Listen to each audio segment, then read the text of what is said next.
What do you think about the weed scene these days? Look, from my point of view, the best weed, and no disrespect to all the growers, I love the weed that they grow. I love the taste. I love the terpenes. But the weed back in the 80s had a lot longer legs. He's right. It just, you could smoke a joint and hours. Colombian Gold. Of hours.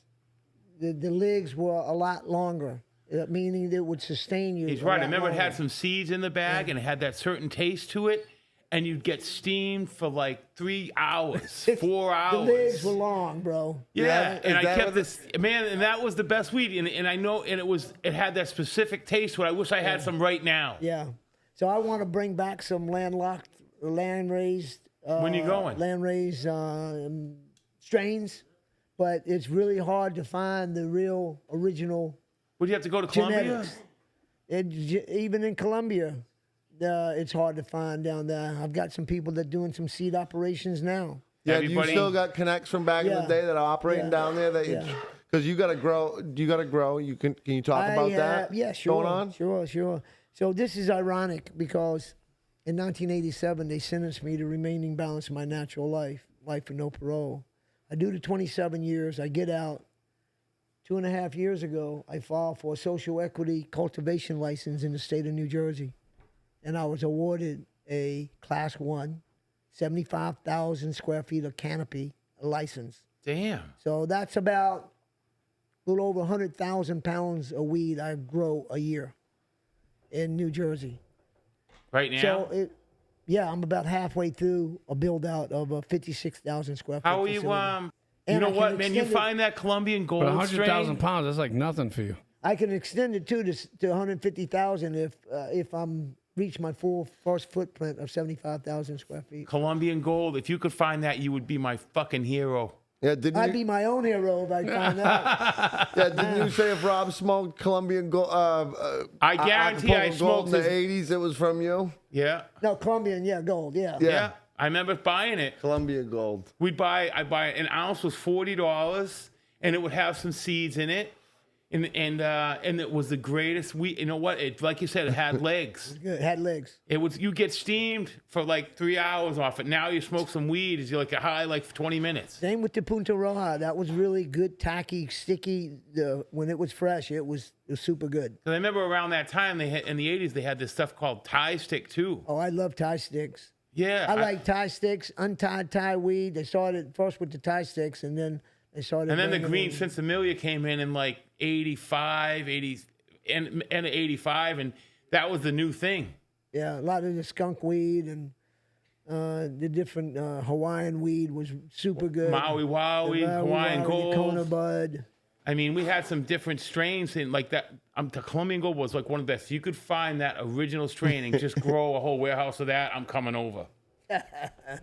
I'm kind of working on it. I bet you'll find it. You know, it seems like they just all these hybrids.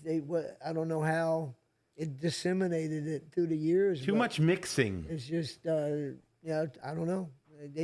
I guess there was no one at the time keeping the genetics going. So it turned in 10, 20 years later, it's the new hybrid. Like the seed bank the government has? Right, yeah. They didn't do that, I guess. Well, that's because, look, the United States screwed us in keeping it a Schedule I narcotics and putting it in Louisiana, Mississippi with the research because they couldn't grow no good weed to research to begin with. And the Israelis were smart. They're way ahead of us, decades ahead of us with research and data about the cannabinoids and the plants and all the molecular structures that's within the plant. We're way still behind the curve. Nothing become of it. They kept it a Schedule I, so you couldn't get the grant money and stuff to do the research on it. They were suppressing it. They were suppressing it. Didn't they change that in 2018? No, nothing's changed. It's still didn't they change Schedule I. it? It's a Schedule I narcotic to this day. Right. And that's the big thing. There's a big push that they're hoping that they were going to change that. Yeah, so right now the DEA had public comments for 60 days. There's been thousands and tens of thousands of comments.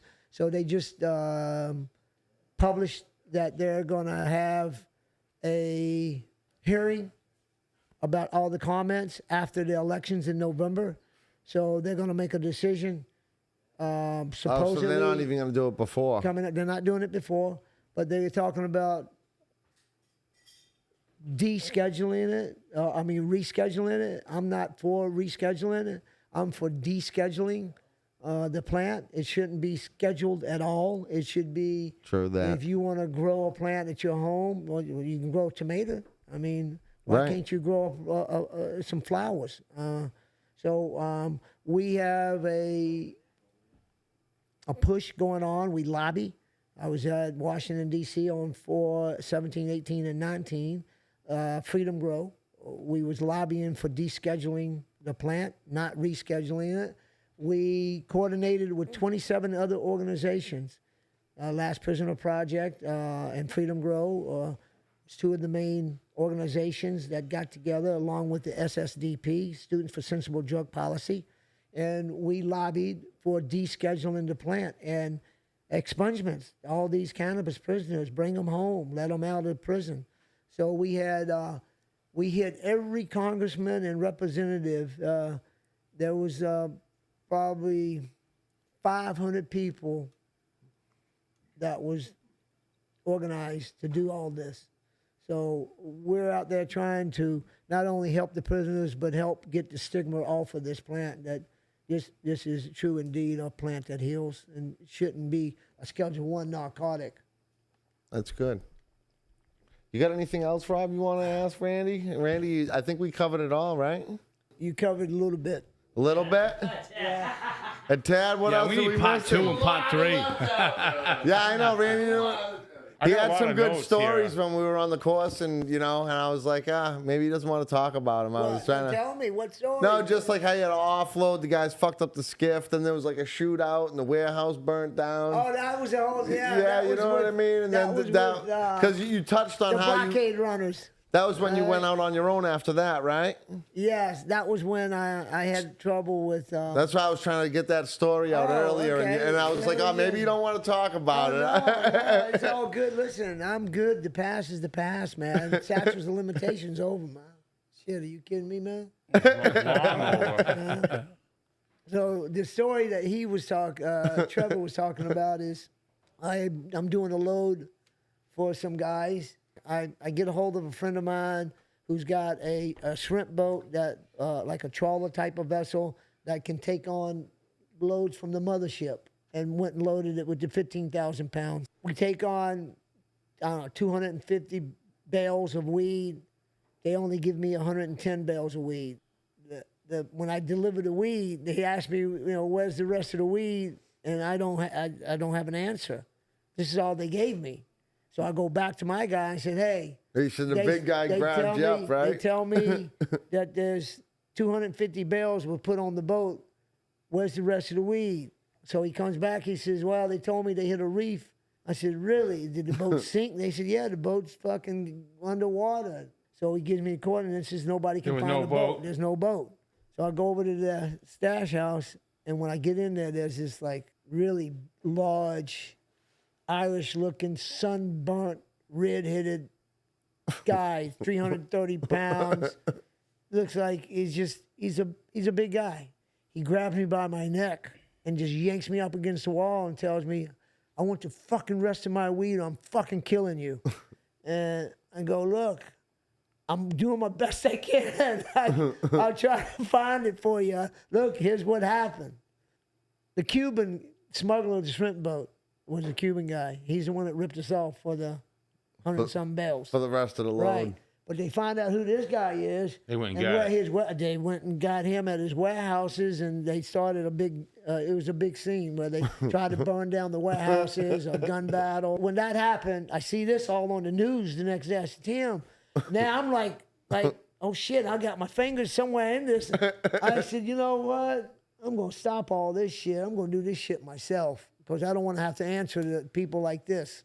So that's when I bought a 68-footer and went and loaded it with the 15,000 pounds. Probably a lot safer. About 2 years. It took me about 2 years later to get the vote ready and all that stuff. Yeah. So they found the weed and everything. No, they never found the weed. They fucking did a Kamikaze shootout, mission. a fucking fire in the warehouses. The weed never got fire recovered. brigade. A fire The again. weed never got recovered. The Miami Cubans was at war with these other smugglers, and I got my ass out of the picture. You were out.